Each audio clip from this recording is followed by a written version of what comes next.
Fast draw is what happens when you mix an office clerk with an experimental weapons platform.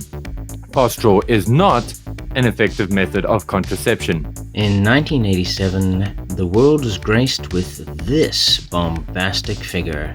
Fast draw is a GI Joe. I've always been a supporter of the idea that every single figure produced in the GI Joe line was some kid's favorite figure, either their first or just the most beloved.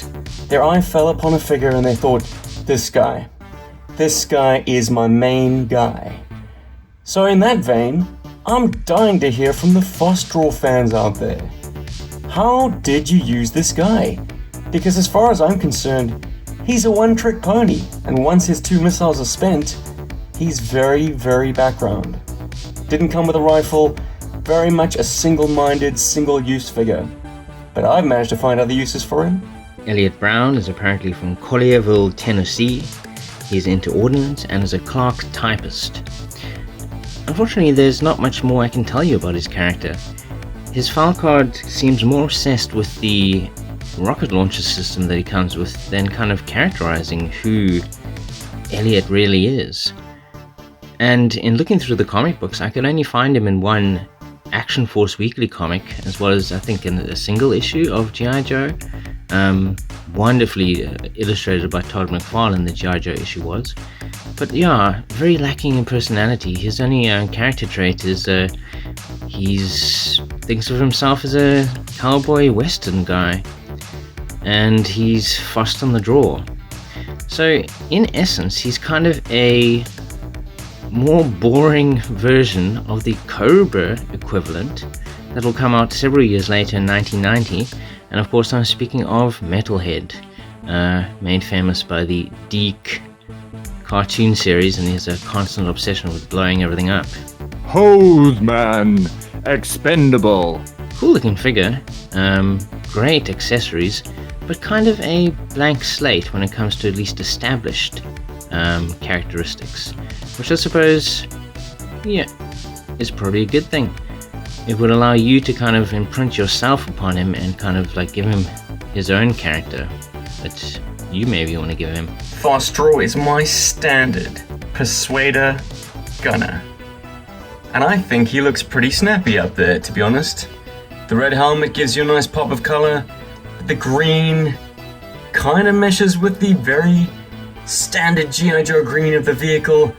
The blue straps make for a nice harness, keeping him secure. The missile stands on his back do attach to these white triggers that he carries using these tubes, the recognizable tubes that a ton of G.I. Joe figures came with. But as my figures get older, I worry more that if these kind of attach too tightly to the posts on either here or on the backpack itself, I'm going to snap something when I try and take them off again. The missiles do come off. Once he fires 2 of them, he's 2 and done. It is a nice little detail, this little extra hose that kind of attaches his backpack to his helmet. Not sure exactly what he's getting from there. Maybe telemetry information that comes up on the helmet display here. And the helmet opens up to reveal a full-faced G.I. Joe. This is Fast Draw's face. Yes, it's ugly. It kind of looks like crazy legs being squeezed out of a rhino's butt. And it looks a little like Elon Musk. There he is, Elliot from Tennessee, or however their accents are down there. A fairly stoic looking character.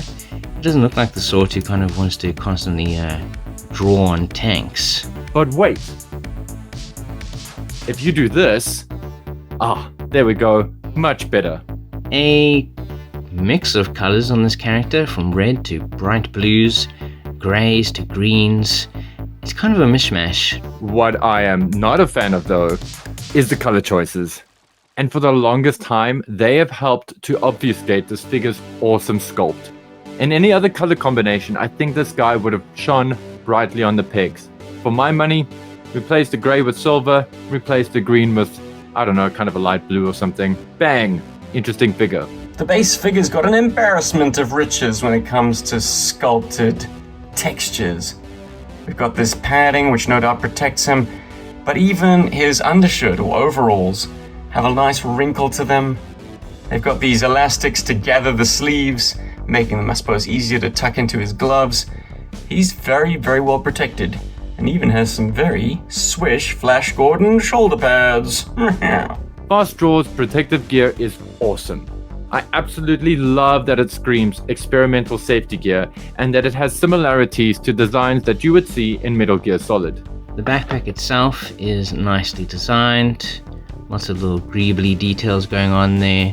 Maybe a keyboard detail or some sort of other vent or something on there. He's basically a walking SAM site. But is he? His file card says something about wrecking stuns, which means these are surface-to-surface missiles? Which kind of makes him a little redundant. You might have noticed there's other characters, like Bazooka. That said, the backpack is sweet and has some interesting details in the sculpt, which subtly hint at how this thing is supposed to function, and the included missiles are great. Missiles come off, and yeah, are quite beefy. I like the kind of like ribbed detail at the front for the pleasure of the enemy when you kill them, I guess. Something to watch out for when it comes to the backpack. The two missile racks are connected via the same plastic bar, which is extremely thin and fragile. As you can see, mine is bent slightly because I think a previous owner or child tried to move these independently and swivel the one up and the other down. Too many Fast Draw backpacks have been lost like that. Take care of yours. There's not much to go on. I usually like to have something to go on from the file card, and unfortunately, yeah, they just kind of describe the weapon system he comes with and don't really give us much else to talk about with him. So while very well equipped to perform his function of firing two missiles and running away, he has no other way of defending himself. There are no tucked away pistols on his arms or legs. Although, I mean, you could argue that this maybe over here is the butt of a gun. Actually, that is. Ignore what I just said. Yeah, he's not running away very fast, so he definitely has to be able to protect himself. Fast Draw. What a conundrum. There are many, many incomplete Fast Draws out there on the internet. Very available, easy to have. I happen to own one, also incomplete. But because he's such a low-tier figure with a single purpose, he's not a very high priority when it comes to completing. So those hard-to-find and expensive pieces are kind of like, do I really need this? That's certainly the war that I have currently with this figure. That said, it's a bloody good figure, and if you get past the single use of his missile launchers, he becomes a very useful member of the general crew. If you've got vehicle slots that need filling, Fast Draw is your man. Pick him up if you like him, but if you don't have to. Like the Toxic Vipers, Fast Draw is what happens to you when you mess up one too many times in the GI Joe team. I kid, but I'm also not kidding. Fast Draw is someone's favorite GI Joe, just not mine. But I can really appreciate the detailed sculpt and weapons. This guy even makes a great buck for a Solid Snake custom. Just saying. Anyway guys, go and grab your Fast Draw, show him some love, get him out of the cupboard, run some scenes, and play out his gunslinger fantasies with his missile launchers. Yo, Joe! Berg.